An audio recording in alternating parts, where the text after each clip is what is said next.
ಇದು ನಂದು ಹೈಸ್ಕೂಲ್ದು group photo. ಸರ್ಕಾರಿ ಪ್ರೌಢಶಾಲೆ ಕೂಡ್ಲೂರು, 3ನೇ ಕ್ಲಾಸ್ ಅಲ್ಲಿ ಇದ್ದೆ. 2003ರಲ್ಲಿ ಕತೆ ಹೇಳೋದು ಪ್ರಥಮ. ನಾನು ನನ್ನ ಪ್ರೌಢಶಾಲೆನಲ್ಲಿ ನಾನೇ ಹೈಯೆಸ್ಟ್. ಕ್ವಿಜ್ ಅಲ್ಲಿ ನೋಡಿ ಪ್ರಥಮ. ಕಿರಣ್ ಕುಮಾರ್ ಜೆ ವಾದ್ಯ ಸಂಗೀತ ಪ್ರಥಮ. ಕಿರಣ್ ಕುಮಾರ್ ಜೆ ಆಶುಭಾಷಣ ಪ್ರಥಮ. ಕಿರಣ್ ಕುಮಾರ್ ಜೆ ಭಾವಗೀತೆ ಪ್ರಥಮ. ನೋಡಿ 20ಕ್ಕೆ 20. ಆರ್ಚ್ ಆಕ್ಷನ್ ಬ್ರಿಡ್ಜ್ ಇದೆಯಲ್ಲ, ಈಗ ಎಕ್ಸಾಂಪಲ್ ನಿಮ್ಗೆ ನಂಜನಗೂಡ್ಗೆ ಹೋಗ್ಬೇಕಾದ್ರೆ ಹಳೆ ರೈಲ್ವೆ ಬ್ರಿಡ್ಜ್ ಸಿಗುತ್ತಲ್ಲ, ಇದಿಷ್ಟು ಸಂಪಾದನೆ ಮಾಡಿದಂತ ನನ್ನ ಕಲೆಕ್ಷನ್ಸ್ ನಾನು ಹೆಮ್ಮೆಯಾಗಿ ಹೇಳ್ಕೊಂತೀನಿ.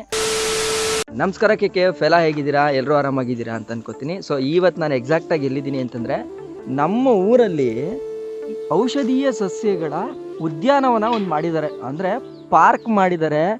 ಇದು ಕೇಳ್ಬಿಟ್ಟು ನನಗೆ ಎಷ್ಟು ಖುಷಿ ಆಯಿತು ಅಂತಂದರೆ, ನಮ್ಮೂರಲ್ಲಿ ಈ ಥರದ್ದೊಂದು ಬೆಳವಣಿಗೆನ ಅಂತ ಖುಷಿ ಆಯಿತು. ನೋಡಿ, ನಮ್ಮೂರು ಬಂದ್ಬಿಟ್ಟು ಹೂಗ್ಯ ವನ್ಯಜೀವಿ ವಲಯ, ಹೂಗ್ಯ ಅಂತ ಊರ ಹೆಸರು. ಮಲೈ ಮಹದೇಶ್ವರ ವನ್ಯಜೀವಿ ವಿಭಾಗ ಕೊಳ್ಳೇಗಾಲಕ್ಕೆ ಇದು ಸೇರ್ಕೊಳ್ಳುತ್ತೆ. ಸೊ ಇಲ್ಲಿ ವಿವಿಧ ಔಷಧಿ ಸಸ್ಯಗಳ ನೆಡುತೋಪನ್ನು ಮಾಡಿದ್ದಾರೆ. First of all forest department ಅವ್ರಿಗೆ ನನ್ನ ಕಡೆಯಿಂದ ತುಂಬ ಥ್ಯಾಂಕ್ಸ್ ಹೇಳ್ಕೊತೀನಿ. ಯಾಕೆಂದರೆ ನಮ್ಮೂರಲ್ಲೂ ಈ ಥರದ್ದೊಂದು ಜಾಗನ ನೀವು ಕ್ರಿಯೇಟ್ ಮಾಡಿ ಕೊಟ್ಟಿರೋದಕ್ಕೆ. ಈ ವನ್ಯಧಾಮದಲ್ಲಿ ಏನು ಮಾಡಿದ್ದಾರೆ ಅಂತಂದರೆ, ನೋಡಿ ಇಲ್ಲಿ ಗಬ್ಬು ಶಾವಂತಿ, ಅದರ ವೈಜ್ಞಾನಿಕ ಹೆಸರು ಕುಟುಂಬ, ಮತ್ತು ಅದರ ಉಪಯುಕ್ತ ಭಾಗಗಳು ಎಲೆ ಬೇರು. ಉಪಯೋಗ ಏನು ಅಂತಂದರೆ, ಗಾಯವಾಸಿಯಾಗಕ್ಕೆ ಮತ್ತು ರಕ್ತಸ್ರಾವ ಶೀಘ್ರವಾಗಿ ನಿಲ್ಲಕ್ಕೆ, ವಾಂತಿ ಭೇದಿ ಸಮಸ್ಯೆಗೆ ಇವೆಲ್ಲ ಯೂಸ್ ಆಗುತ್ತೆ ಅಂತ ಬರೆದಿದ್ದಾರೆ. ಈ ಥರ ಸುಮಾರು ಗಿಡಗಳದನ್ನ ಉಪಯೋಗಗಳನ್ನ ಇಲ್ಲಿ ಹಾಕಿದ್ದಾರೆ. ಸೊ ಎಕ್ಸಾಂಪಲ್ ನೀವು ಇಲ್ಲಿ ನೋಡ್ಬೋದು. ನೋಡಿ, ಇಲ್ಲಿ ಯಾವುದೋ ಒಂದು ಗಿಡನ ಹಾಕಿದ್ದಾರೆ. ಯಾವುದು ಅಂತಂದರೆ ಸುಂಡೆ ಅಂತ. ಸೊ ಅದರದ್ದು ಏನೇನು ಉಪಯೋಗ ಅಂದ್ಬಿಟ್ಟೆಲ್ಲ ಹಾಕಿದ್ದಾರೆ. ಜೊತೆಗೆ ಇಲ್ಲಿ ಕೆರೆಗಳು ಮಾಡಿದ್ದಾರೆ. ಒಂದು ಒಳ್ಳೆ ಖುಷಿಯಾದಂಥ ವಿಚಾರ. ಆದರೆ ನಾನು ಯಾಕೆ ಇಲ್ಲಿಗೆ ಬಂದೆ ಅನ್ನೋದು ನಿಮಗೆ ಡೌಟ್ ಇರುತ್ತೆ. ಸೊ ಅದನ್ನು ನಾನು ಇವಾಗ ಹೇಳ್ತೀನಿ, ಬನ್ನಿ. ಯೂಶಲಿ ನೋಡಿರ್ತೀರಾ ನನ್ನ ಕಬೋರ್ಡಲ್ಲಿ ಏನೇನು ರಹಸ್ಯ ಇದೆ, ನನ್ನ ಬಟ್ಟೆ ಕಲೆಕ್ಷನ್ಸು, ಅಥವಾ ನಮ್ಮ ಮನೆ ಹೇಗಿದೆ ಅಂತ. ಈ ಥರ ತುಂಬ ಲಕ್ಸುರಿಯಸ್ಟ್ ವ್ಲಾಗ್ ಆಗಿರ್ಬೋದು, ಅಥವಾ ಆ ಕಲೆಕ್ಷನಿಂದ ಜನಗಳಿಗೆ ಏನು ಅಂತ ನನಗೆ ಅರ್ಥ ಆಗಲಿಲ್ಲ. ಆದರೆ ಇವತ್ತು ನಾನು ಊರಿಗೆ ಬಂದಾಗ ನಾನು ಹಳೆ ಡಾಕ್ಯುಮೆಂಟ್ಸ್ಗಳನ್ನೆಲ್ಲ ಚೆಕ್ ಮಾಡಬೇಕಾದ್ರೆ ನನ್ನ ಹಳೆಯ ಸರ್ಟಿಫಿಕೇಟ್ಗಳೆಲ್ಲ ಸಿಕ್ತು. ಸೊ ಯಾಕೆ ಈ ಥರದ್ದೊಂದನ್ನು ವಿಡಿಯೋ ಮಾಡ್ತು ಅಂತಂದರೆ, ಹುಡುಗರು ಯಾರಾದರೂ ನೋಡ್ತಾ ಇತ್ತು ಅಂತಂದರೆ, ಇಫ್ ಇನ್ ಕೇಸ್ ನನ್ನನ್ನು ಯಾರಾದರೂ ರೋಲ್ ಮಾಡಲಾಗಿ ತಗೊಂಡಿರ್ತಾರಲ್ಲ ಚಿಕ್ಕ ಮಕ್ಕಳು, ಅವ್ರುಗಳಿಗೆ ಒಂದು ಮೆಸೇಜ್ ಹೋಗ್ಬೋದು. ಓಕೆ, ನಾವು ಸ್ಕೂಲಲ್ಲಿ ಇರೋ ಟೈಮಲ್ಲಿ ನಾವು ಓದ್ಗೂ ಕೂಡ ಒಂದು ಇಂಪಾರ್ಟೆನ್ಸ್ನ ಕೊಡಬೇಕು ಅಂತ. ಸೊ ಆ ಉದ್ದೇಶಕ್ಕೆ ನಾನು ಇವತ್ತು ಬಂದಿದ್ದೀನಿ. ಇವತ್ತು ನನ್ನ ಚಿಕ್ಕ ವಯಸ್ಸಿಂದ, ನಾನು 3ನೇ ಕ್ಲಾಸಿಂದ ಶುರು ಮಾಡಿ ನನ್ನ ಜರ್ನಿನಲ್ಲಿ ಏನೇನು ಬೆಳವಣಿಗೆಗಳಾಯಿತು ಆ ಎಲ್ಲ ಸರ್ಟಿಫಿಕೇಟ್ಗಳು ಇಲ್ಲಿದೆ. ಎಲ್ಲೂ ಕೆಲ್ಸಕ್ಕೆ ಹೋದಾಗ್ಲಾಗಲಿ ಅಥವಾ ಯಾವ ಕಡೆ ಏನಾದರೂ ನಮ್ಮನ್ನೆಲ್ಲೋ ಕೇಳಲಿಲ್ಲ, ನೀನು ಏನೇನು ಓದಿದ್ಯಾ, ನಿಮ್ಗೆ ಏನು ಎಕ್ಸ್ಟ್ರಾ ಕರಿಕ್ಯುಲರ್ ಆಕ್ಟಿವಿಟೀಸ್ ಗೊತ್ತು, ಅಥವಾ ನಿನ್ಗೆ ಯಾವುದ್ರಲ್ಲಿ ಆಸಕ್ತಿ ಇದೆ ಅಂತ. ಅಟ್ಲೀಸ್ಟ್ ನನಗೆ ಒಂದು ವೇದಿಕೆ ಇದೆ, ನನಗೆ ಏನೇನೆಲ್ಲ ಇಂಟ್ರೆಸ್ಟ್ ಇತ್ತು ಮತ್ತು ಆ ಇಂಟ್ರೆಸ್ಟ್ ಇದ್ದಂಥ ವಿಷಯಗಳು ಇವತ್ತು ನನ್ನ ಜೀವನದಲ್ಲಿ ಏನೇನು ಬದಲಾವಣೆಗಳನ್ನ ತಂದು ಕೊಟ್ಟಿದೆ ಅಂತ ನಿಮಗೆ ತಿಳಿಸೋಂಥ ಪ್ರಯತ್ನನೇ ಈ ವ್ಲಾಗಲ್ಲಿ ಇರುತ್ತೆ. ಈ ಕವರ್ ಕೂಡ ಸಿಕ್ಕಾಪಟ್ಟೆ ಸ್ಮೆಲ್ ಹೊಡಿತಾ ಇದೆ. ಅಂತಂದರೆ ತುಂಬ ದಿನದಿಂದ ಬೀರು ಒಳಗಡೆ ಇಟ್ಟಿದ್ದೆ, ಅದು ಓಪನ್ ಆಗಿಲ್ಲ. ಇವತ್ತು ಅಚಾನಕ್ಕಾಗಿ ಮನೇಲಿ ಓಪನ್ ಮಾಡಿಸ್ದೆ. ಫಸ್ಟ್ ಆಫ್ ಆಲ್ ಒಂದು ಡಾಕ್ಯುಮೆಂಟ್ ಸಿಕ್ತು ನನಗಿದು, ಭಾರಿ ಕನೆಕ್ಷನ್ ಆಯಿತು. ನೋಡಿ, ಇದು ನಾವು ಹಳ್ಳಿಯಿಂದ ಓದಿರೋ ಮಕ್ಕಳಿಗೆ ತುಂಬ ಚೆನ್ನಾಗಿ ಗೊತ್ತಿರುತ್ತೆ. ಒಂದು 10ನೇ ಕ್ಲಾಸ್ ಆದಮೇಲೆ ನಮಗೆ ಡಾಕ್ಯುಮೆಂಟೇಷನ್ ಅನ್ನೋದನ್ನ ನಾವು ಹೆಂಗೆ ಮಾಡ್ಕೊಬೇಕು ಅನ್ನೋದನ್ನ ನಾವು ಕಲ್ತಿದ್ದು. ಅಲ್ಲಿವರೆಗೂ ನಮಗೆ ಡಾಕ್ಯುಮೆಂಟೇಷನ್ ಅನ್ನೋದು ಗೊತ್ತಿರಲಿಲ್ಲ. ಯಾಕೆಂದರೆ 10th ಆದಮೇಲೆ ಕಾಲೇಜಿಗೆ ಸೇರ್ಕೊಳ್ಳೋಕ್ಕೆ ಅಥವಾ ಹಾಸ್ಟೆಲ್ಗೆ ಸೇರ್ಕೊಳ್ಳೋಕ್ಕೆ ಕೆಲವೊಂದು ಸರ್ಟಿಫಿಕೇಟ್ಗಳು ನೀಡಿತ್ತು. ಅದು ನೀವು ಕೂಡ ಮಾಡಿದರೆ ಒಂದು ಕಮೆಂಟ್ ಆಗಿ ತಿಳಿಸಿ, ನೀವು ನಂತರನೇ ಕಲೆಕ್ಟ್ ಮಾಡಿ ಇಟ್ಟಿದ್ದೀರಾ ಅಂತ. ನೋಡಿ, ಒಂದು ದೂರದ ಕಿಲೋಮೀಟ್ರ್ ಬಗ್ಗೆ ದೃಢೀಕರಣ ಪತ್ರ. ಈಗ ಹಾಸ್ಟೆಲಲ್ಲಿ ಏನಾದ್ರು ನಮಗೆ ಸೀಟ್ ಬೇಕು ಅನ್ನೋದಾದರೆ ನಾವು ಊರಿಂದ ಸಿಟಿಗೆ ಎಷ್ಟು ದೂರ ಅಂಥೇಳಿ ಇದನ್ನು ಸ್ಕೂಲಲ್ಲಿ ತಹಶೀಲ್ದಾರ್ ಹತ್ರ ಹೋಗ್ಬಿಟ್ಟು ಸಿಗ್ನೇಚರ್ ಹಾಕ್ಸ್ಕೊಂಡು ತಗೊಂಡೋಗಿ ಕೊಡಬೇಕಿತ್ತು. ಎರಡನೇದು ವಾಸಸ್ಥಳ ದೃಢೀಕರಣ ಪತ್ರ. ಇದಿಲ್ಲ ಅಂತಂದರೆ ಮಾತ್ರ ಹಾಸ್ಟೆಲಲ್ಲಿ ನಮ್ಗೆ ಅಡ್ಮಿಷನ್ನೇ ಕೊಡಲ್ಲ. ಎಸ್ಪೆಷಲಿ ನಾನಂತೂ BCM ಹಾಸ್ಟೆಲಲ್ಲಿ ಇದ್ದಿದ್ದು, PUC ಎಲ್ಲ. ಆ ಟೈಮಲ್ಲಂತೂ ಇದಿಲ್ಲ ಅಂದರೆ ಅಡ್ಮಿಷನ್ನೇ ಇಲ್ಲ. ಇನ್ನು ನೆಕ್ಸ್ಟ್ ಯಾವುದು ಅಂತಂದರೆ, ಕನ್ನಡ ಮಾಧ್ಯಮದಲ್ಲಿ ವ್ಯಾಸಂಗ ಮಾಡಿದ್ದಕ್ಕೆ. ನಾನು ಕನ್ನಡ ಮೀಡಿಯಮಲ್ಲೇ ಓದಿದ್ದು 1ರಿಂದ 10ನೇ ಕ್ಲಾಸ್ವರೆಗೂ. ಸೊ ಅದಕ್ಕಾದಂಥ ಸರ್ಟಿಫಿಕೇಟ್ ಇದ್ದು. ಇನ್ನು ನೆಕ್ಸ್ಟು ಗ್ರಾಮೀಣ ಅಭ್ಯರ್ಥಿ ಪ್ರಮಾಣ ಪತ್ರ. ನಂದು ರೂರಲ್ ಸೈಡ್ ಇರೋದ್ರಿಂದ ಇದರಲ್ಲಿ ನಮಗೆ ಎಷ್ಟೋ 5% ಏನೋ ವಿನಾಯಿತಿ ಸಿಗ್ತಾ ಇತ್ತು ನಮಗೆ, ಗೌರ್ಮೆಂಟ್ ಸೀಟ್ಗಳು ಸಿಗೋಕ್ಕೆ. ಅದಕ್ಕೆಲ್ಲ ತುಂಬ ಯೂಸ್ ಆಗಿದೆ, ಸುಮ್ಮನೆ ಹೇಳಬಾರ್ದು. ಈ ಎರಡೂ ಕೂಡ ನಮ್ಗೆ ತುಂಬ ಉಪಯೋಗ ಆಗಿದೆ, ಗ್ರಾಮೀಣ ಅಭ್ಯರ್ಥಿ ಮತ್ತು ಕನ್ನಡ ಮೀಡಿಯಮು. ಆಮೇಲೆ ಇದು ಫಿಸಿಕಲ್ ಫಿಟ್ನೆಸ್ಸು, ಇದು ಕೂಡ ಡಿಪ್ಲೊಮಾ ಸೇರ್ಕೊಳ್ಳೋ ಟೈಮಲ್ಲಿ ಇದು ತುಂಬ ಅವಶ್ಯಕವಾಗಿ ಕೇಳ್ತಾರೆ. ಇನ್ನೊಂದು ಈ ಕ್ಯಾರೆಕ್ಟರ್ ಸರ್ಟಿಫಿಕೇಟ್ ಅಂತ ಒಂದು ಬರ್ತಾ ಇತ್ತು. ಚಿಕ್ಕ ವಯಸ್ಸಲ್ಲಿ ಇದ್ದಾಗ ಹೆಂಗೆ ಎದುರಿಸ್ತಾ ಇದ್ರು ಅಂತಂದರೆ, ನಿಮಗೆ ಕ್ಯಾರೆಕ್ಟರ್ ಸರ್ಟಿಫಿಕೇಟಲ್ಲಿ ಏನಾದರೂ ಮೇಷ್ಟ್ರು ಅತೃಪ್ತಿ ಅಂತ ಬರ್ಕೊಟ್ಬಿಟ್ರೆ ನಿನ್ನ ಲೈಫೇ ಸ್ಪಾಯ್ಲ್ ಆಗಿಬಿಡುತ್ತೆ ಅಂತ ಹೇಳಿ ಎದುರಿಸೋರು. ಬಟ್ ಅದು ಆ್ಯಕ್ಚುಲಿ ಒಳ್ಳೇದು. ಆ ಭಯದಲ್ಲಾದರೂ ನಾವು ಗುರು ಹಿರಿಯರಿಗೆ ಮರ್ಯಾದೆ ಕೊಡೋದನ್ನ ಕಲ್ತ್ಕೊಂಡ್ವಿ. ಬಟ್ ಆದರೆ ಆ ಥರ ಏನು ತೊಂದರೆ ಇಲ್ಲ. ಎಂಥ ತುಂಬ ಗಾಂಚಲಿ ಮಾಡಿರೋ ಹುಡುಗ ಆದ್ರೂ ಸಮಾಧಾನಕರ ಅಂತಲೇ ಬರ್ಕೊಡ್ತಾಯಿದ್ರು. ಅದೊಂದು ಮೆಮೊರೀಸ್ ಇದನ್ನು ನೋಡಿದ್ಮೇಲೆ ಬಂತು. ಅದಾದಮೇಲೆ ನೋಡಿ, ಇದು ನಾನು 7ನೇ ಕ್ಲಾಸಲ್ಲಿ ಡ್ರಾಯಿಂಗ್ ಮಾಡಿರೋದು. ಸೊ ನನಗೆ ಇದ್ದಂಥ ಒಂದು ಸ್ಕಿಲ್ ಏನು ಅಂತಂದರೆ ಈ ಥರ ಡ್ರಾಯಿಂಗು ಪೇಂಟಿಂಗು ಮಾಡೋದು ನನಗೆ ತುಂಬ ಇಷ್ಟ ಇತ್ತು. ಇದು ನನ್ನ ಫೇವ್ರೆಟ್ ಆರ್ಟು, ಹಂಗಾಗಿ ನೋಡಿ ಇನ್ನೂ ಇಟ್ಕೊಂಡಿದ್ದೀನಿ. ಜೊತೆ ಗಣಪತಿ ಅಂತಂದರೆ ನನಗೆ ಸಿಕ್ಕಾಪಟ್ಟೆ ಹುಚ್ಚು, ಚಿಕ್ಕ ವಯಸ್ಸಿಂದ ಹೆವಿ ಪ್ರೀತಿ. ಸೊ ಹಂಗಾಗಿ ಇದನ್ನು ಬರ್ದಿರೋದು ನೋಡಿ ಎಷ್ಟು ಮುದ್ದಾಗಿ ಬರ್ದಿದ್ದೀನಿ. ಯಾವ ಇಯರಲ್ಲಿ ಅಂತಂದರೆ ಮೇ ಬಿ ನಾನು 7-8ನೇ ಕ್ಲಾಸು 2007 ಅಥವಾ 2008ನೇ ಟೈಮಲ್ಲಿ ಈ ಥರ ಬರ್ದಿರೋದು. ನಮಗೆ ಆವಾಗ ಈಗಿನ ಮಕ್ಕಳ ಥರ ತುಂಬ ಫೆಸಿಲಿಟಿ ಎಲ್ಲ ಸಿಗ್ತಾ ಇರಲಿಲ್ಲ. ನೋಡಿ ಬರೀ ಒಂದು ವೈಟ್ ಶೀಟಲ್ಲಿ A4 ಶೀಟಲ್ಲಿ ಬರ್ದಿರೋದು. ಅದನ್ನು ನೋಡಿ ನಾವೇನೆ ಈ ನೋಟದು ಹಿಂದ್ಗಡೆ ರಟ್ಟು ಬರುತ್ತೆ ಗೊತ್ತಾ, ಆ ರಟ್ಟಿಗೆ ಗಮ್ಮು ಹಾಕಿಲ್ಲ, ನಾನು ಅನ್ನನ ಅಂಟಿಸಿದ್ದೀನಿ. ಇದಕ್ಕೆ ನೀವು ಇಲ್ಲಿ ಮುಟ್ಟಿದ್ರೆ ಗೊತ್ತಾಗುತ್ತೆ, ಅನ್ನದಗಳು ಇನ್ನೂ ಸಿಗುತ್ತೆ. ಅದನ್ನು ಹಾಕ್ಬಿಟ್ಟು ಆಮೇಲೆ ಅಂಗಡಿಲಿ ಒಂದು ಪೇಪರ್ನ ತಗೊಂಡು ಅದನ್ನು ಫ್ರೇಮ್ ಮಾಡಿ ಈ ಥರ ಮಾಡಿ ಇಟ್ಕೊಂಡಿದ್ದೀನಿ. ಸೊ ಇದನ್ನು ಕೂಡ ತೋರಿಸ್ಬೇಕು ಅಂತ ಅನ್ನಿಸ್ತು. ಮತ್ತು ನೋಡಿ ಇದು ನಂದು ಹೈಸ್ಕೂಲ್ದು ಗ್ರೂಪ್ ಫೋಟೋ, ಸರ್ಕಾರಿ ಪ್ರೌಢಶಾಲೆ ಕೂಡ್ಲೂರು. ಇದರಲ್ಲಿ ನಾನು ಎಲ್ಲಿದ್ದೀನಿ ಅಂತಂದರೆ ತೋರಿಸಿ, ಇಲ್ಲಿ ನೋಡಿ, ಇಲ್ಲಿ ಕೂತಿದ್ದೀನಿ. ಚೋಟು ಅಂದರೆ ಚೋಟು, ನಾನು ಅವಾಗ ಪುಟಾಣಿ ಹುಡುಗ.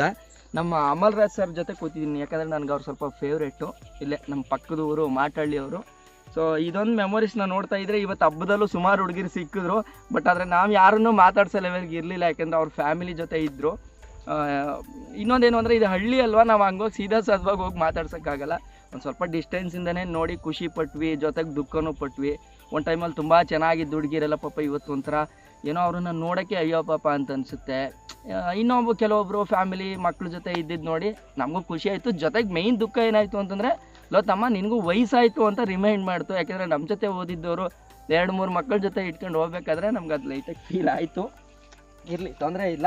ಸೊ ಈಗ ನೆಕ್ಸ್ಟು ವಿಚಾರಕ್ಕೆ ಬರ್ತೀನಿ. ಸೊ ನಾನೊಂದು 10ನೇ ಕ್ಲಾಸ್ ಓದೋವರೆಗೂ ಸಂಪಾದನೆ ಏನು ಮಾಡಿದ್ದೀನಿ ಅನ್ನೋದಾದರೆ ನೋಡಿ, ಇದೇನೇ ನಾನು ಸಂಪಾದನೆ ಮಾಡಿರೋದು.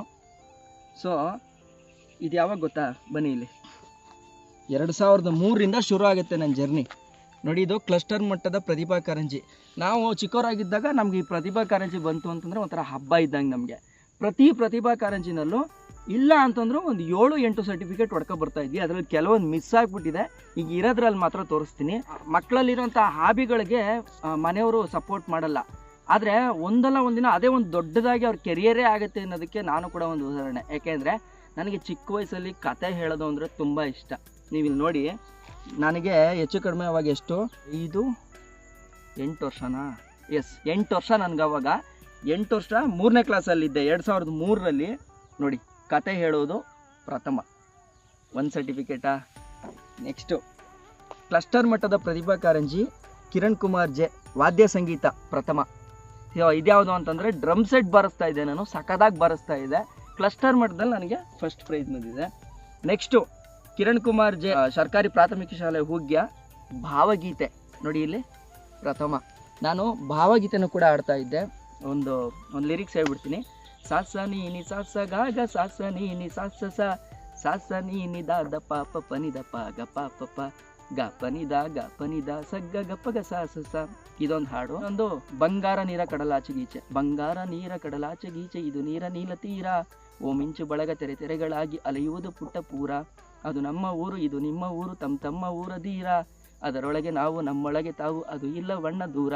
ನೋಡಿ 2008ರಲ್ಲಿ ಹೆಚ್ಚು ಕಡಿಮೆ 10-15 ವರ್ಷ ಆಗಿದೆ. ಇನ್ನೂ ನನ್ನ ಬಾಯಲ್ಲಿದೆ ಅಂತಂದರೆ ಇದನ್ನು ಕಲಿಸ್ಕೊಟ್ಟಂಥ ಗುರುಗಳಿಗೆ ನಾನು ಹ್ಯಾಟ್ಸ್ ಆಫ್ ಹೇಳಬೇಕು. ಒಳ್ಳೆ ಹಾಡುಗಾರ, ಬಟ್ ಆದರೆ ಕ್ರಮೇಣವಾಗಿ ಅದರದ್ದು ಎಲ್ಲೂ ಉಪಯೋಗ ಬರಲಿಲ್ಲಲ್ಲ, ಹಂಗಾಗಿ ಅದು ಕೂಡ ಮೂಕನಾಗೋಯ್ತು. ನೆಕ್ಸ್ಟ್ ಯಾವುದು ಅಂತಂದರೆ ಕ್ವಿಝು. ನೋಡಿ ಕ್ವಿಝಲ್ಲಿ ಸೆಕೆಂಡ್ ತಗೊಂಡಿದ್ದೀನಿ. ನೆಕ್ಸ್ಟು ಇದು ಬಂದ್ಬಿಟ್ಟು ನೋಡಿ, ಮಾನ್ಯ ತಾಯಮ್ಮ ಎನ್ ನಾಗಪ್ಪ ಗೌಡರವರುಗಳ ಸವಿ ನೆನಪು. ಅಂದರೆ ನಮ್ಮ ಸ್ಕೂಲ್ಗೆ ಇವರು ಜಮೀನನ್ನು ದಾನ ಮಾಡಿರ್ತಾರೆ. ಅವರ ಹೆಸರು ಪ್ರಯುಕ್ತವಾಗಿ ನಮಗೆ ಪ್ರತಿ ವರ್ಷ ಯಾರು ಸ್ಕೂಲ್ಗೆ ಹೈಯೆಸ್ಟ್ ಬರ್ತಾರೋ ಅವ್ರಿಗೆ ಸ್ವಲ್ಪ ಗೌರವ ನಿಧಿ ಕೊಟ್ಟು ಅವ್ರಿಗೆ ಈ ಥರ ಸರ್ಟಿಫಿಕೇಟ್ ಕೊಡ್ತಾರೆ. ನಾನು ನನ್ನ ಪ್ರೌಢಶಾಲೆಯಲ್ಲಿ, ನನ್ನ ಹೈಸ್ಕೂಲಲ್ಲಿ ನಾನೇ ಹೈಯೆಸ್ಟು. ನಾನು ತೆಗೆದಿರೋ ಹೈಯೆಸ್ಟ್ ರ್ಯಾಂಕ್ಗೆ ನನಗೆ ಈ ಒಂದು ಪ್ರಶಸ್ತಿ ಪತ್ರನ ಕೊಟ್ಟು ಸನ್ಮಾನ ಮಾಡಿದರು. ಇದು ಸ್ವಲ್ಪ ಎಲ್ಲಿ ಕಡಿದ್ಬಿಟ್ಟಿದೆ, ಯಾಕೆಂತಂದರೆ ಅದು ಮನೇಲಿ ಇಟ್ಟಿದ್ದ ಜಾಗದಲ್ಲಿ ಒಂದು ಸ್ವಲ್ಪ ಪ್ರಾಬ್ಲಮ್ ಇತ್ತು. ಹಾಗಾಗಿ ಯಾಕೆಂತಂದರೆ ನಾವು ಮೊದಲಿದ್ದಂಥ ಮನೆ ಇದೆಯಲ್ಲ, ಅದು ತುಂಬಾ ಕಡಿಮೆ ಆಗಿತ್ತು. ಈಗ ಪರವಾಗಿಲ್ಲ ಒಂದು ಸ್ವಲ್ಪ, ಬಟ್ ಆದರೆ ಆ ಮನೆಯಲ್ಲಿ ಆಗಿದ್ದಂಥ ಡ್ಯಾಮೇಜಸ್ ಇದು. ಬಟ್ ಸ್ಟಿಲ್ ಸರ್ಟಿಫಿಕೇಟ್ ಉಳ್ಕೊಂಡಿದೆಯಲ್ಲ, ಅದೊಂದು ಖುಷಿ.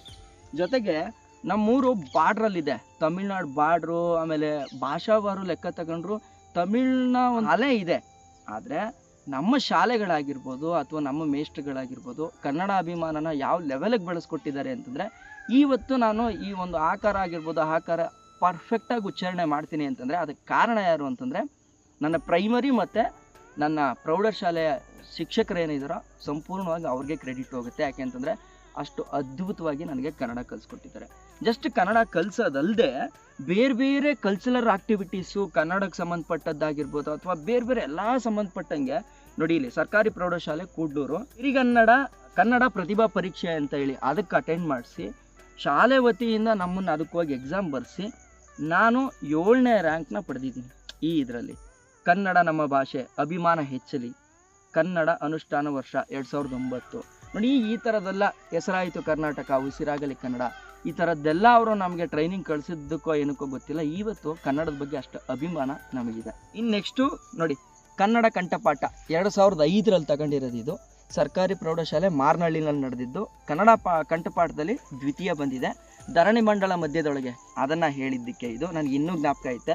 ಮಾರಳ್ಳಿ ಈ ಕಡೆಗೆ ಬರುತ್ತೆ, ಮಾರಳ್ಳಿ ಮಠ ಇದೆ, ನಮ್ಮ ಕೊಪ್ಪ ಗಾಜನೂರ್ಗೆ ಹೋಗ್ತೀವಲ್ಲ ಆ ರೋಡಲ್ಲಿ ಈ ಸ್ಕೂಲ್ ಬರೋದು, ಅಲ್ಲೂ ಕೂಡ ಹೋಗಿ ಪಾರ್ಟಿಸಿಪೇಟ್ ಮಾಡಿದ್ದೆ. ಇನ್ನು ಕ್ವಿಜ್ಜಲ್ಲಿ ನೋಡಿ, ಸಾಮೂಹಿಕ ಕ್ವಿಜ್ಜು ಪ್ರಥಮ ಸರ್ಕಾರಿ ಪ್ರೌಢಶಾಲೆ ಕೂಡ್ಲೂರು ವತಿಯಿಂದ ಹೋಗಿದ್ದು. ಅಷ್ಟರ ಮಟ್ಟದ ಪ್ರತಿಭಾ ಕಾರಂಜಿ ಇದು ಕೂಡ ನೋಡಿ. ಇದು ಕಿರಣ್ ಕುಮಾರ್ ಜೆ GHS ಕೂಡ್ಲೂರು ವಾದ್ಯ ಸಂಗೀತ ಪ್ರಥಮ, ಕಿರಣ್ ಕುಮಾರ್ ಜೆ ಆಶುಭಾಷಣ 2009ರಲ್ಲಿ ಪ್ರಥಮ, ಕಿರಣ್ ಕುಮಾರ್ ಜೆ GHS ಕೂಡ್ಲೂರು ಭಾವಗೀತೆ ಯಾವುದು ಪ್ರಥಮ, ಇದು 2009ರಲ್ಲೇ. ಒಂದು ವರ್ಷಕ್ಕೆ ಹೋದರೆ ಮಿನಿಮಮ್ ಅಂತಂದ್ರು 5ರಿಂದ 6 ಕಾರ್ಡ್ಗಳು ನಮ್ಮ ಹತ್ರ ಇರ್ತಾಯಿತ್ತು. ಯಾಕೆಂತಂದರೆ ನಾವು ಅಷ್ಟು ಚೆನ್ನಾಗಿ ಪಾರ್ಟಿಸಿಪೇಟ್ ಮಾಡ್ತಾಯಿದ್ವಿ. ಆವಾಗ ಸಿಕ್ಕಾಪಟ್ಟೆ ಆ್ಯಕ್ಟಿವ್ ಆಗಿದ್ದೆ. ಈಗೀಗ ಈ ಫ್ಯಾಮಿಲಿ ಜಂಜಾಟ, ಈ ಕಮಿಟ್ಮೆಂಟು, ಅದು ಇದು ಅನ್ನೋ ಯೋಚನೆಗಳು ಬಂದೆ. ಆಮೇಲೆ ನನ್ನ ಬೈಕನ್ನು ಹಿಡ್ಕೊಂಬಿಟ್ಟೆ, ಇದ್ರ ಸವಾಸನೇ ಬೇಡ, ನೆಮ್ಮದಿಯಾಗಿರೋಣ ಅಂತ. ಇನ್ನೊಂದು ಜಿಲ್ಲಾ ಸಾಕ್ಷರತಾ ಸಮಿತಿ, ಅಂದರೆ ಸ್ಕೂಲಲ್ಲಿದ್ದಾಗ ನಮಗೆ ಬರೀ ಓದೋ ಅಷ್ಟೇ ಅಲ್ಲದೆ ನಿನ್ನ ಕಣ್ಣಿಗೆ ಯಾರು ಓದದೆ ಗೊತ್ತಿರ್ತಾರೋ ಅಥವಾ ಓದೋಕ್ಕೆ ಬರೆಯೋಕ್ಕೆ ಬರಲ್ವೋ ಅವ್ರಿಗೆ ಅಟ್ಲೀಸ್ಟ್ ನೀನೊಂದು ಮಾಡಿಸೋದನ್ನು ಕಲಿಸು ಅಂತಂದ್ಬಿಟ್ಟು ರೇಖಾ ಮೇಡಮ್ ಅಂತ ಇದ್ದರು. ಅವರು ನಮಗೆ ಈ ಅಭಿಯಾನದಲ್ಲಿ ಭಾಗಿಯಾಗಕ್ಕೆ ಹೇಳಿ ನಾನು ಒಬ್ಬರಿಗೆ ಅದನ್ನು ಕಲಿಸಿ ಅದಾದಮೇಲೆ ಆ ಸರ್ಟಿಫಿಕೇಟ್ನ ನನಗೂ ಕೂಡ ಅದನ್ನು ಕೊಟ್ಟರು. ಅಂದರೆ ಕಿರಣ್ ಕುಮಾರ್ ಜೆ ಇನ್ನೊಬ್ಬರಿಗೆ ಅಟ್ಲೀಸ್ಟ್ ಓದೋಕ್ಕೆ ಬರೆಯೋಕ್ಕೆ ಬರೋಷ್ಟನ್ನಾದರೂ ಕಲಿಸ್ಕೊಟ್ಟಿದ್ದಾನೆ ಅಂತ. ಸೊ ಇದಿಷ್ಟು ನಾನು ಸಂಪಾದನೆ ಮಾಡಿದಂಥ ನನ್ನ ಕಲೆಕ್ಷನ್ಸು. ನಾನು ಹೆಮ್ಮೆಯಾಗಿ ಹೇಳ್ಕೊತೀನಿ, ಸುಮ್ಮನೆ ಬಟ್ಟೆ ಬರೆ ಅವುಗಳನ್ನು ತೋರಿಸೋದಕ್ಕಿಂತ ಹೆಚ್ಚಾಗಿ ನಾನಿಷ್ಟು ಜ್ಞಾನವಾಗಿದ್ದೆ ಅಂತ. ಇದಲ್ಲದೆ ನೆಕ್ಸ್ಟು PUCಗೆ ಬರ್ತೀನಿ. PUC ಏನಾಯಿತು, ನಾನು 10th ಪಾಸ್ ಆದೆ, ಹೈಯೆಸ್ಟ್ ಬಂದಿದ್ದೆ ಏನೋ ಕೊಬ್ಬಗೋ ಏನೋ ಗೊತ್ತಿಲ್ಲ. ಎಷ್ಟೋ ಜನ ಸಜೆಷನ್ ಕೊಟ್ಟರು ಇಲ್ಲ ನಾನು ಸೈನ್ಸೇ ತಗೋಬೇಕು ಅಂತಂದ್ಬಿಟ್ಟು ಸೈನ್ಸ್ ತಗೊಂಡೆ. ಏನೇ ನಮ್ಗೆ ಇಂಗ್ಲೀಷ್ ಚೆನ್ನಾಗಿ ಬಂದ್ರೂ ಒಂದು ಸ್ವಲ್ಪ ಅದರಲ್ಲಿ ವೀಕ್ ಇದ್ವಿ. ಸೊ ಹಂಗಾಗಿ ಏನಾಯಿತು ಅಂತಂದರೆ ನಮಗೆ ಸೈನ್ಸ್ ಪಾಸ್ ಮಾಡೋಕ್ಕಾಗಲಿಲ್ಲ. PUCನಲ್ಲಿ ಫುಲ್ಲು ಹೊಗೆ, ಅಂದರೆ 3 ಸಬ್ಜೆಕ್ಟ್ ಹೋಯ್ತು ನನಗೆ. ಕನ್ನಡ, ಬಯಾಲಜಿ ಮತ್ತು ಇಂಗ್ಲೀಷು 3 ಬಿಟ್ಟು ಫಿಸಿಕ್ಸು ಮತ್ತು ಕೆಮಿಸ್ಟ್ರಿ, ಮ್ಯಾಥ್ಸು 3 ಕೂಡ ಹೊಗೆ ಆಯಿತು. ಅದಾದಮೇಲೆ ಮತ್ತೆ ನಾನು ಎಕ್ಸಾಮ್ ಬರೆಯೋಕ್ಕೆ ಹೋಗಿಲ್ಲ. ಆಮೇಲೆ ನನ್ನಂಥ ಹಳ್ಳಿ ಹುಡುಗರಿಗೆ PUC ಏನಾದರೂ ಫೇಲ್ ಆಯಿತು ಅಂತಂದರೆ ನೆಕ್ಸ್ಟ್ ಆಪ್ಷನ್ ಬರೋದೇ ಡಿಪ್ಲೊಮೊ. ದೇವ್ರ ಥರ ಬರುತ್ತೆ. ಡಿಪ್ಲೊಮೊದಲ್ಲಿ ಈ ಎಲ್ಲ ಅವಮಾನಗಳಾಗಿತ್ತಲ್ಲ, ನನಗೆ ಚಿಕ್ಕ ವಯಸ್ಸಲ್ಲಿ ಚೆನ್ನಾಗಿ ಓದ್ತಿದ್ದ ಅಂತ ಮೆರೆಸ್ದಂಥ ಇದೇ ಊರಿನ ಜನ ನನ್ನನ್ನು ತೆಗಳಕ್ಕೆ ಶುರು ಮಾಡಿದ್ರು. ಇಲ್ಲ ನಾನೇನಾದ್ರು ಮಾಡಲೇಬೇಕು ಅಂತಂದ್ಬಿಟ್ಟು ಆವಾಗ ಊರು ಬಿಟ್ಟು ಹೊರಗಡೆ ಹೋದವನು ಊರಿಗೆ ಬರೋದನ್ನು ಕಡಿಮೆ ಮಾಡಿದೆ. ಊರು ಬಿಟ್ಟವನು ಉದ್ಧಾರ ಆಯ್ತಾರೆ ಅಂತ ಒಂದು ಗಾದೆ ಮಾತಿದೆ ನಮ್ಮ ಕಡೆ. ಅದನ್ನು ನಂಬ್ಕೊಂಡು ಊರಿಗೆ ಬರದೆ ಎಲ್ಲ ಟೈಮು ಓದೋಕ್ಕೆ ಸ್ಪೆಂಡ್ ಮಾಡಿ ಡಿಪ್ಲೊಮೊದಲ್ಲಿ ಯಾವುದೂ ಫೇಲ್ ಇಲ್ಲದೆ ಕ್ಲೀನಾಗಿ ಪಾಸ್ ಮಾಡ್ಕೊಂಡು ಆಲ್ ಕ್ಲಿಯರ್ FCD ಕ್ಲಾಸ್ನ ತಗೊಂಡು ಕೂಡ ಪಾಸ್ ಆದೆ. ಸೊ ಅದರದ್ದು ಕೂಡ ಒಂದು ಜಲಕ್ಕೆ ತೋರಿಸ್ಬೇಕು ನಿಮಗೆ. ನೋಡಿ ಇಲ್ಲಿ ನನಗೆ ಡಿಪ್ಲೊಮೊದಲ್ಲಿ ಎಸ್ಪೆಷಲಿ ತುಂಬ ಇಷ್ಟವಾದಂಥ ಸಬ್ಜೆಕ್ಟ್ ಯಾವುದು ಅಂತಂದರೆ ಡ್ರಾಯಿಂಗು. ಸೊ ಇಲ್ಲಿ ಬನ್ನಿ, ಸೊ ಇಲ್ಲಿ ನೋಡಿ, ಇದು ವೇಸ್ಟ್ ವಿಯರ್ ವಿತ್ ವಾಟರ್ ಕುಷನ್ನು, ಅಂದರೆ ನೀರು ಹೋಗಕ್ಕೆ ಮಾಡಿರ್ತಾರಲ್ಲ ಅದರದ್ದು ಸೆಕ್ಷನ್ನು. ಇದನ್ನು ಹೆಚ್ಚು ಕಡಿಮೆ ಬರೆಯೋಕ್ಕೆ ಇಲ್ಲ ಅಂದರೂ 8 ಅವರ್ ಬೇಕು ಒಂದೊಂದು ಡ್ರಾಯಿಂಗ್ನ ಬರೆಯೋಕ್ಕೆ. ನನಗೆ ತುಂಬ ಇಷ್ಟವಾದಂಥ ಸಬ್ಜೆಕ್ಟ್ ಅಲ್ಲ, ಹಂಗಾಗಿ ಇದನ್ನು ನಿಮಗೂ ತೋರಿಸ್ಬೇಕು ಅನ್ನೋ ಉದ್ದೇಶಕ್ಕೆ. ನೋಡಿ ಎಷ್ಟು ಚೆನ್ನಾಗಿ ಮಾಡಿದ್ದೀನಿ ಅಂತ. ಇವೆಲ್ಲ ನಾನೇ ಮಾಡಿರೋದು. ಆಮೇಲೆ ನೋಡ್ಬೋದು ನೀವು ಇಲ್ಲಿ 20ಕ್ಕೆ 20 ಈ ಒಟ್ಟು ಹೆಚ್ಚು ಕಡಿಮೆ 32 ಡ್ರಾಯಿಂಗ್ ಏನೋ ಬಿಟ್ಟಿದ್ದೀವಿ ನೋಡಿ, 20ಕ್ಕೆ 20. ಸೊ ಇದೆಯಲ್ಲ ಇದು ನೋಡಿ, ಒಂದು ಆರ್ಚ್ದು ಬ್ರಿಡ್ಜು, ಆರ್ಚ್ ಆಕ್ಷನಲ್ಲಿ ಬ್ರಿಡ್ಜ್ ಇದೆಯಲ್ಲ. ಈಗ ಎಕ್ಸಾಂಪಲ್ ನಿಮಗೆ ನಂಜನಗೂಡ್ಗೆ ಹೋಗ್ಬೇಕಾದ್ರೆ ಹಳೆ ರೈಲ್ವೆ ಬ್ರಿಡ್ಜ್ ಸಿಗುತ್ತಲ್ಲ, ಆ ಬ್ರಿಡ್ಜನ್ನ ನಾವು ಕಟ್ ಮಾಡಿ ನೋಡಿದ್ರೆ, ಮೇಲಿಂದ ನೋಡಿದ್ರೆ, ಹತ್ರದಿಂದ ನೋಡಿದ್ರೆ ಹೆಂಗೆ ಕಾಣಿಸುತ್ತೆ ಅಂತ. ಸೊ ಇದು ಬ್ರಿಡ್ಜನ್ನ ಕಟ್ ಮಾಡಿ ಸೈಡ್ ವ್ಯೂವಿಂದ ನೋಡಿದ್ರೆ ಹಿಂಗೆ ನಿಂತ್ಕೊಂಡು ನೋಡಿದ್ರೆ, ಇದು ಟಾಪ್ ವ್ಯೂ ಮೇಲ್ಗಡೆ ಹೆಲಿಕಾಪ್ಟ್ರಲ್ಲಿ ನಿಂತ್ಕೊಂಡು ನೋಡಿದ್ರೆ, ಇದು ಆ ಕಡೆ ನೀರು ಹೋಗುತ್ತಲ್ಲ, ಹರ್ಕೊಂಡು ಹೋಗುತ್ತಲ್ಲ, ಆ ಕಡೆ ನೋಡಿದ್ರೆ ಹೆಂಗಿರುತ್ತೆ ಅಂತ ಪ್ರತಿಯೊಂದೂ ಕೂಡ ಸೆಕ್ಷನ್ ತೆಗೆದು ನೋಡೋಂಥದ್ದು. ಸೊ ಹಂಗೆ ಬಾ ಪೃಥ್ವಿ ಹತ್ರ ಬಾ. ನೋಡಿ ಇಲ್ಲಿ ಕಾಣಿಸ್ತಾ ಇದೆಯಲ್ಲ ಎಷ್ಟು ಚೆನ್ನಾಗಿ ಬರೆದಿದ್ದೀನಿ. ಅದೇ ನೋಡಿ 20ಕ್ಕೆ 20. ನೆಕ್ಸ್ಟು ಇಲ್ಲಿ ನೋಡಿ 20ಕ್ಕೆ 20 ಶಿವನಂಜು ಸರ್ ಅಂತ ಈ ಡ್ರಾಯಿಂಗ್ಸ್ನ ನಮಗೆ ತಗೋತಾ ಇದ್ದವರು ತೋರಿಸ್ಬಿಡ್ತೀವಿ. ಶಿವನಂಜು ಸರ್ಗೆ ನಾನು ಎಷ್ಟು ಥ್ಯಾಂಕ್ಸ್ ಹೇಳಿದ್ರು ಸಾಲಲ್ಲ. JSS ಪಾಲಿಟೆಕ್ನಿಕ್ ನಂಜನಗೂಡಲ್ಲಿ ನಾನು ಡಿಪ್ಲೊಮಾ ಮಾಡಿದ್ದು.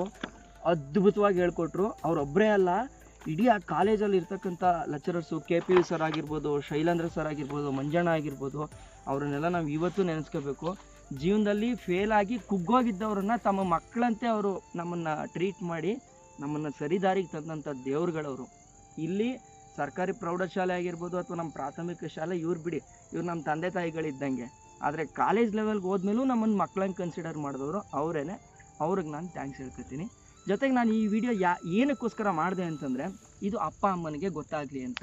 ಯಾಕೆ ಅಂತಂದರೆ ಈಗ ನಾನು ಕತೆ ಹೇಳಿ, ನನಗೆ ಚಿಕ್ಕ ವಯಸ್ಸಿಂದ ಆ ಕತೆ ಹೇಳಿ ಅಭ್ಯಾಸ ಇರೋದ್ರಿಂದನೇ ಇದೊಂದು ಸಣ್ಣ ಸಬ್ಜೆಕ್ಟ್ನ ನಾನು ನಿಮ್ಗೆ ಇಷ್ಟು ಎಲಾಬ್ರೇಟ್ ಮಾಡಿ ಕ್ಲೀನಾಗಿ ಎಕ್ಸ್ಪ್ಲೈನ್ ಮಾಡೋಕ್ಕೆ ಸಾಧ್ಯ ಆಯಿತು. ಸೊ ನಾನು ಕಲ್ತಿದ್ದಂಥ ಕತೆ ಹೇಳೋಂಥ ಒಂದು ಹವ್ಯಾಸ ಇವತ್ತು ನನ್ನ ಜೀವನಕ್ಕೆ ಊಟ ಆಗ್ತಾ ಇದೆ. ಆ ಸುಭಾಷಣ ಸ್ಪರ್ಧೆನಲ್ಲಿ ನಾನು ಫಸ್ಟ್ ಬರ್ತಾ ಇದ್ದೆ. ನನಗೆ ಆ ಒಂದು ಐಡಿಯಾ ಇದ್ದಿದ್ದರಿಂದನೇ ಇವತ್ತು ನಾನು ಎಲ್ಲೋದ್ರೂ ನಾನು ವಾದ ಮಾಡ್ತೀನಿ. ಸೊ ಆ ಶುಭಾಷಣ ಅನ್ನೋದು ಒಂದು ನನ್ನನ್ನು LLB ಮಾಡೋ ಲೆವೆಲ್ವರೆಗೂ ಕರ್ಕೊಂಡೋಯ್ತು.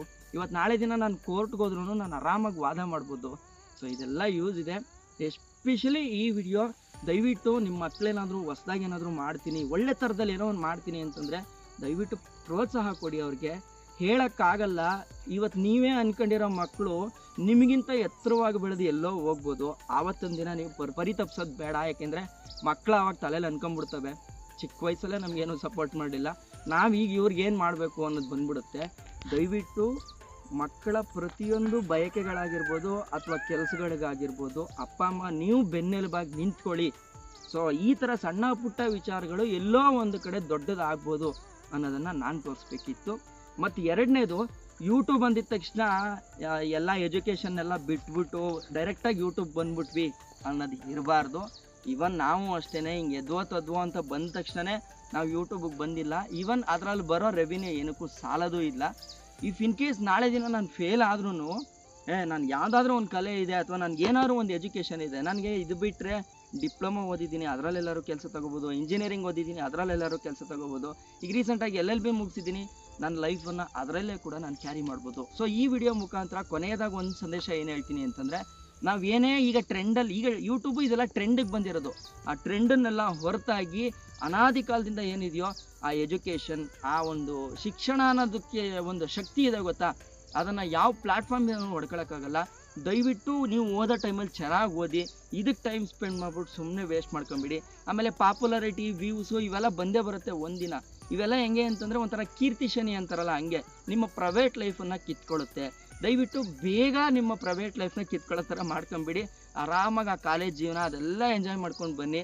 ನಿಮಗೆ ನಿಜವಾಗ್ಲೂ ಕಲೆ ಇತ್ತು ಅಂತಂದರೆ ನಾಳೆ ಒಂದಲ್ಲ ಒಂದಿನ ನೀವು ದೊಡ್ಡ ಸ್ಟಾರ್ ಆಗಲೇಬೋದು, ಅದರಲ್ಲಿ ಯಾವುದೇ ರೀತಿ ವ್ಯತ್ಯಾಸ ಇಲ್ಲ. ಆದರೆ ಈ ಟೈಮಲ್ಲಿ ನಿಮ್ಮ ಎಜುಕೇಷನ್ಗೆ ಮತ್ತು ನಿಮ್ಮ ಅಪ್ಪ ಅಮ್ಮ ಹಾಕಿರೋಂಥ ಶ್ರಮಕ್ಕೆ ಏನಾದರೂ ಒಂದು ಒಳ್ಳೆಯ ಹೆಸರು ತರೋಂಥ ಕೆಲಸನ ಮಾಡಿ ಅಂತ ಕೇಳ್ಕೊಳ್ತಾ ಈ ವಿಡಿಯೋನ ಇಲ್ಲಿಗೆ ಎಂಡ್ ಮಾಡ್ಕೊಳ್ತಾ, ನಾನು ಇಲ್ಲಿವರೆಗೂ ಬೆಳೆಯೋಕ್ಕೆ ಯಾರ್ಯಾರು ಸಪೋರ್ಟ್ ಮಾಡಿದ್ರೋ, ನನ್ನ ಗುರುಗಳಾಗಿರ್ಬೋದು, ನಮ್ಮ ಮನೆಯವರಾಗಿರ್ಬೋದು, ಅಥವಾ ನಮ್ಮ ಸಪೋರ್ಟರ್ಸ್ಗಳಾಗಿರ್ಬೋದು, ಅಥವಾ ನಮ್ಮ KKF ಆಗಿರ್ಬೋದು, ಜೊತೆಗೆ ನನಗೆ ಗೊತ್ತಿಲ್ಲದೆ ಎಷ್ಟೋ ಜನ ಸಪೋರ್ಟ್ ಮಾಡಿರ್ಬೋದು, ಅವರೆಲ್ಲರಿಗೂ ಕೂಡ ತುಂಬ ಹೃದಯದ ಧನ್ಯವಾದಗಳನ್ನ ತಿಳಿಸ್ಕೊಳ್ತಾ, ಎಸ್ಪೆಷಲಿ ಈ ವಿಡಿಯೋ ರಿಲೇಟೆಡ್ ಟು ಗುರುಗಳಿಗಾಗಿರೋದ್ರಿಂದ ಗುರುಗಳಿಗೆ ಮತ್ತೆ ಇನ್ನೊಂದ್ಸಲ ಈ ವಿಡಿಯೋನ ಡೆಡಿಕೇಟ್ ಮಾಡ್ತಾ ವಿಡಿಯೋನ ಇಲ್ಲಿಗೆ ಎಂಡ್ ಮಾಡ್ಕೊಳ್ತಾ, ನಾನು ನಿಮ್ಮ ಕಿತ್ತೂರು ಕಿರಣ್. ಜೈ ಹಿಂದ್, ಜೈ ಕರ್ನಾಟಕ ಮಾತೆ.